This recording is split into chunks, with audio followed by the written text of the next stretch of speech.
Hi guys, ఈ video last దాకా చూడండి. మన ఛానల్ సబ్స్క్రైబర్స్ ముగ్గురికి ఒక గివ్ అవే ఉంది.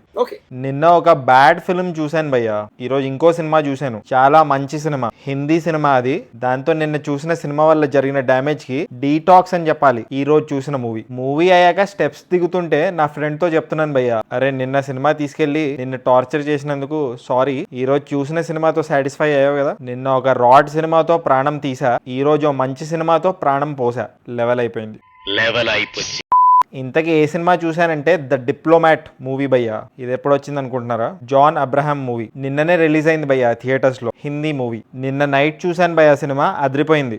Edge of the seat thriller భయ్య. ఈ సినిమా ప్లాట్ చాలా సింపుల్ భయ్య. ఒక ఇండియన్ ముస్లిం అమ్మాయి పాకిస్తాన్ లో ట్రాప్ అయిపోతుంది. అసలు పాకిస్తాన్ కి ఎలా వెళ్తుంది, ఆమెను ఎవరు తీసుకెళ్తారు అక్కడికి, ఆమెను ఎలా టార్చర్ చేస్తారు అక్కడ నుంచి ఎలా బయటపడింది, అసలు బయటపడిందా లేదా అనేది సినిమా భయ్య. 2017 లో సెటప్ అయింది భయ్య ఈ movie, based on true events. Performances super గా ఉన్నాయి భయ్య. చాలా లిమిటెడ్ క్యారెక్టర్స్ ఉంటాయి సినిమాలో, అందరు బాగా చేశారని చెప్పాలి. నేను మన బార్డర్ లో మన ఆర్మీ వాళ్ళ జాబ్స్ చాలా డిఫికల్ట్ గా ఉంటాయి, చాలా టారిడ్ కండిషన్స్ లో పనిచేస్తారు అని అనుకునేవాడిని ఈ సినిమా చూసే ముందు. కానీ మన ఇండియన్ డిప్లొమాట్స్ వేరే కంట్రీస్ లో, ఇండియన్ ఎంబసీస్ లో పనిచేసే వాళ్ళు, ఎస్పెషలీ పాకిస్తాన్ లో పనిచేసే వాళ్ళు, వాళ్ళ లైఫ్స్ ఇంకా డిఫికల్ట్, వాళ్ళ జాబ్ ఇంకా డిఫికల్ట్ అని తెలుసుకున్నాను ఈ సినిమా చూసాక. వాళ్ళ పట్ల నా రెస్పెక్ట్ ఇంకా 100 times పెరిగింది. నెగటివ్స్ ఏంటంటే భయ్య, ఈ సినిమాలో ఎవరైతే ముస్లిం అమ్మాయి ట్రాప్ అయిపోతుందో పాకిస్తాన్ లో, ఆమె పర్ఫార్మెన్స్ అంత గ్రేట్ గా అనిపించలేదు నాకు. ఇంకా సస్పెన్స్ ఇంకా థ్రిల్లింగ్ మూమెంట్స్ కూడా ఇంకా బాగా తీయొచ్చు అని అనిపించింది. మూవీ వాచింగ్ ఎక్స్పీరియన్స్ ఇంకా నెక్స్ట్ లెవెల్ కి వెళ్ళేది. But never the less the Diplomat movie చాలా క్లాసీగా డీల్ చేశారు భయ్య.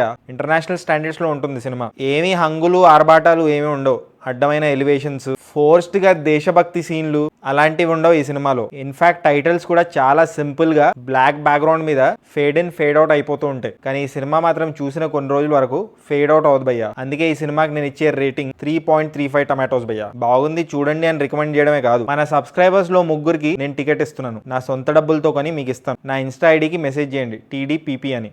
ద డిప్లొమాట్ పుచుక్ ఫుల్ ఫామ్. ర్యాండమ్ గా ఒక ముగ్గురిని సెలెక్ట్ చేస్తాను భయ్య, వాళ్ళకి ఆ టికెట్స్ ఇచ్చేస్తాను, నేనే బుక్ చేసి మీకు ఇస్తాను. ఈ రోజు 5 PM ఎండ్ టైం, దానికన్నా ముందు మెసేజ్ చేయండి TDPP. మీ దగ్గర డబ్బులు ఉంటాయి, మీరు కొనుక్కోవచ్చు, కానీ నేనే ఇవ్వాలనుకుంటున్నాను. మన సబ్స్క్రైబర్స్ పట్ల గ్రాటిట్యూడ్ ఇంకా లవ్ చూపించడానికి ఈ గెస్చర్. ఫ్యూచర్ లో కూడా ఇలాంటి చాలా చేయబోతున్నాను. సో ఈ అప్డేట్స్ కోసం మన ఛానల్ ని సబ్స్క్రైబ్ చేసుకోండి అండ్ నన్ను ఇన్స్టాగ్రామ్ లో ఫాలో అయిపోండి, మీకు ఈ అప్డేట్స్ వస్తాయి. ఒకవేళ మీరు ఈ సినిమా చూస్తుంటే మీరేంటి టమాటో ఇస్తారో కమెంట్ చేయండి. అండ్ జస్ట్ ఇన్ కేస్ ఇంకా సబ్స్క్రైబ్ చేసుకోకపోతే సబ్స్క్రైబ్ చేసుకోవచ్చు కదా. పుచ్చుక్. Thank you. Love you. Jai Hind.